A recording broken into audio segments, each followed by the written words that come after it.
ओम श्री गणेशाय नमः। आप सभी को भादु चौथ की ढेर सारी शुभकामनाएं। आज भादु महीने की कृष्ण पक्ष की संकष्ट चतुर्थी है।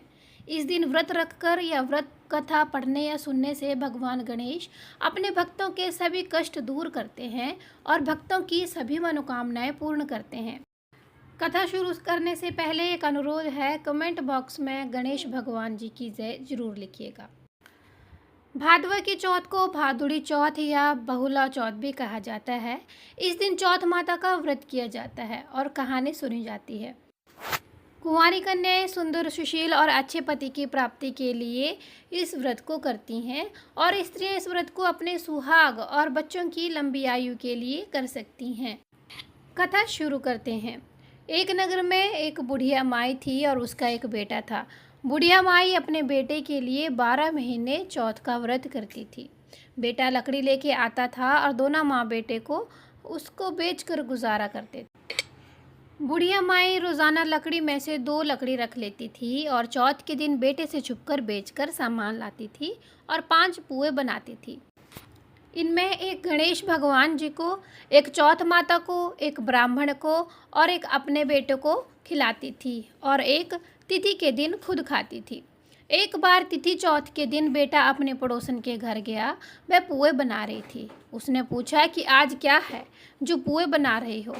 तो वह बोली, मैं तो आज बना रही हूँ, तेरी माँ तो हर चौथ को बनाती है। उसने जाके माँ से पूछा, तू रोज़ पुए बनाती है? मैं इतनी मेहनत से कमाता हूँ। बेटा बोला, या तो आप मुझे रखो या फिर चौथ माता को छोड़ दो।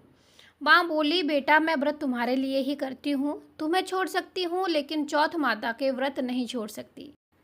जब बेटा घर छोड़कर जाने लगा तो माँ ने कहा, बेटा तू जा तो रहा है लेकिन यह कुछ अनाज है जिससे मैंने चौथ माता की कहानी सुनी है, यह लेकर जा और जब भी संकट आए तो चौथ माता का नाम लेकर कुछ दाने वहाँ पे डाल देना। बेटे ने सोचा यह तो झूठ है, लेकिन कोई बात नहीं। उसने वह अनाज के दाने रख लिए और घर से चल पड़ा। वह घर से थोड़ी ही दूर गया कि उसने देखा खून की नदी बह रही थी और कहीं से रास्ता नज़र नहीं आ रहा था। उसने चौथ माता का नाम लिया और थोड़े से अनाज के दाने वहाँ पर डाल दिए और कहा, हे चौथ माता, अगर आप सच्ची हैं तो यहाँ रास्ता बन जाए। इतने में ही नदी सूख गई और वहाँ पर रास्ता हो गया। वह आगे बढ़ा और जंगल में पहुँच गया। थोड़ी देर में रात हो गई। जंगल में जंगली जानवर बोलने लगे। उसे बहुत डर लगा तो उसने चौथ माता का नाम लेकर वहाँ पे कुछ अनाज के दाने डाल दिए और कहा, हे चौथ माता, मुझे रास्ता दिखाओ वरना यह जानवर मुझे खा जाएंगे। इतने में ही उसको रास्ता मिल गया।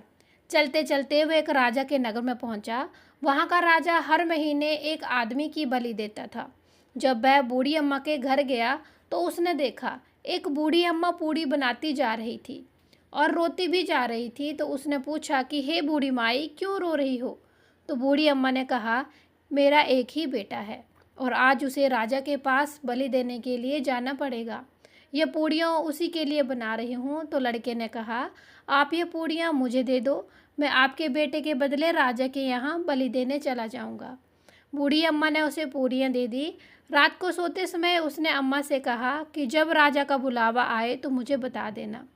आधी रात को राजा का बुलावा आया तो बूढ़ी अम्मा सोचने लगी, पराए बेटे को मैं कैसे बलि के चढ़ाने के लिए भेजूं।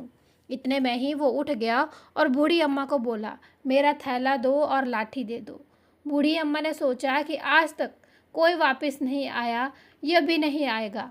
राजा के आदमी उसे लेके चले गए और आवा में उसकी चिनाई कर दी। तब उसने चौथ माता का नाम लेकर कहा, हे चौथ माता, आपने पहले भी 2 संकट टाले हैं तो ये संकट भी टाल दो। इतने में ही आवा पककर तैयार हो गया। 2-3 दिन के बाद आवा के पास बच्चे खेल रहे थे। उन्होंने आवा पर पत्थर मारा और उससे आवाज़ आई। बच्चे राजा के पास जाकर बोले कि राजा जी, आवा पक गया है। राजा ने सोचा कि 6 महीने में आवा पकता था, 3 दिन में ही आवा कैसे पक गया। राजा के आदमी वहाँ जाकर देखा कि वहाँ पे सोने चांदी के कलश हो गए हैं और उनमें हीरे जवाहरात भरे हुए हैं। जब उनको उतारने लगे तो अंदर से आवाज़ आई कि धीरे धीरे उतारो, अंदर मानस है। राजा के आदमी बोले कि इसमें तो कोई भी नहीं बोलता था, आज पहली बार कौन बोलने लग गया? कोई भूत बोलने लग गया क्या? आवा के अंदर से जाकर देखा तो वो अनाज उगा हुआ था। राजा के आदमी को उसने सारी बात बताई तो राजा वहाँ पर आए और पूछा कि तुम कौन हो और तुम कैसे बच गए। तो वह बोला कि मेरी माँ चौथ का व्रत करती है, मैं तो चौथ माता के प्रभाव से बच गया। राजा को उसकी बात पे यकीन नहीं हुआ तो राजा ने उसकी परीक्षा लेने की सोची और राजा बोला, तू एक घोड़े पर सवार हो जा और दूसरे घोड़े पर मैं चढ़ जाऊंगा। तेरे हाथ पैर रस्सी से बांध देंगे, अगर रस्सी खुलकर मेरे हाथ पैर में बन जाएंगी तो चौथ माता सच्ची है। तो राजा और वह लड़का दोनों घोड़े पर बैठ गए। उसने थोड़े से अनाज के दाने डालकर कहा, हे चौथ माता मेरी लाज रखना। इतने में ही उसकी रस्सी खुलकर राजा के हाथों में बंध गई। इस प्रकार राजा को उसकी बातों पे यकीन हुआ और उसने चौथ माता से माफ़ी मांगी और कहा कि चौथ माता सच्ची है। उन्होंने अपने बेटे की शादी उससे कर दी। वह वहीं रहने लग गया। बहुत दिनों के बाद उसने कहा कि आज हमारे गांव की तरफ बिजली चमक रही है। तो रानी ने पूछा, आपके गांव भी है? तो बोला, हाँ मेरी एक माँ भी है। अब हम अपने देश चलेंगे। राजा ने बहुत सारा धन देकर उन्हें वहां से विदा कर दिया। दूसरी तरफ बुढ़िया माई से लकड़ी तो कटती नहीं थी, इसलिए वह गोबर चुनकर उन्हें सुखाकर बेचती थी और अपना गुजारा करती थी। पड़ोसन ने उसके बहू बेटे को आता देखकर बोला, बुढ़िया माई तेरे बेटे बहू आ रहे हैं और बहुत सारा धन लाए हैं। बुढ़िया बाई ने बोला, मेरे कर्म में बेटा कहाँ था? एक बेटा था जिसको तूने सिखाकर भेज दिया कि तेरी माई रोज़ पुए बनाती है। पर बूढ़ी माई का मन नहीं माना और उसने ऊपर चढ़कर देखा तो सच में उसका बहू और बेटा आ रहे थे। बेटे बहू के आने के बाद उन्होंने बूढ़ी अम्मा का आशीर्वाद लिया और कहा कि हम चौथ माता के प्रभाव से ही बच पाए हैं। तब सारी नगरी में ढोल नगाड़े बजाकर कहा कि बेटे की माँ और उसकी पत्नी सब कोई चौथ का व्रत करें। 13 नहीं तो 4, 4 नहीं तो 2, पर सब ही करें। हे माता, जैसे आपने बुढ़िया माई के बेटे के संकटों को काटा, वैसे ही सबके संकट काट और अपना आशीर्वाद सबको देना। बोलो चौथ माता की जय। तो ये थी हमारी आज की चौथ माता की कथा। अगर आपको हमारे चैनल में दी गई जानकारी अच्छी लगे तो हमारे चैनल को ज़रूर सब्सक्राइब और शेयर कीजिएगा। हम मिलते हैं एक नई वीडियो के साथ। तब तक के लिए चौथ माता की जय। ओम श्री गणेशाय नमः।